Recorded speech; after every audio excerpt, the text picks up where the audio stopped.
Bayangkan sebuah gelombang raksasa setinggi gedung, datang hanya dalam hitungan menit.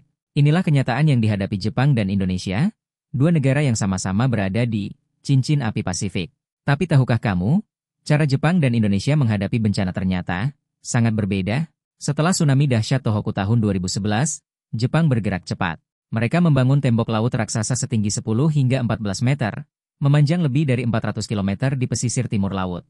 Tujuannya jelas, memperlambat bahkan menahan datangnya tsunami.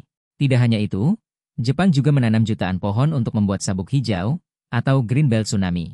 Hutan pelindung ini berfungsi menahan gelombang, angin topan, hingga abrasi pantai. Dan yang tak kalah penting, Jepang punya sistem peringatan dini super canggih. Dalam hitungan detik setelah gempa, notifikasi masuk ke ponsel, TV, hingga pengeras suara jalanan. Semua itu didukung oleh budaya kesiapsiagaan. Anak-anak dari sekolah dasar sudah terbiasa ikut simulasi evakuasi, dan jalur menuju tempat aman selalu jelas ditandai. Bagaimana dengan Indonesia? Sejak tsunami Aceh tahun 2004, Indonesia sebenarnya sudah punya sistem peringatan dini tsunami, namanya INATE-EWS. Tapi sayangnya, banyak alat pendeteksi di laut rusak dan tidak terawat.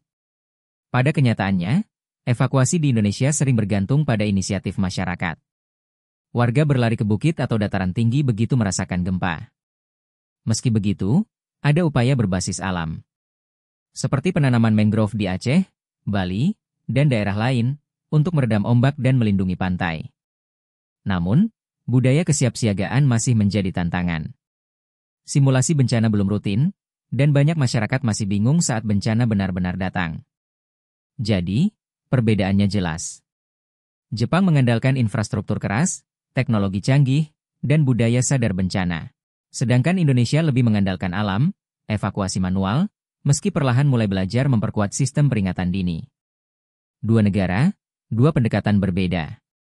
Namun intinya sama, menyelamatkan nyawa manusia dari ancaman alam yang tak bisa kita hentikan.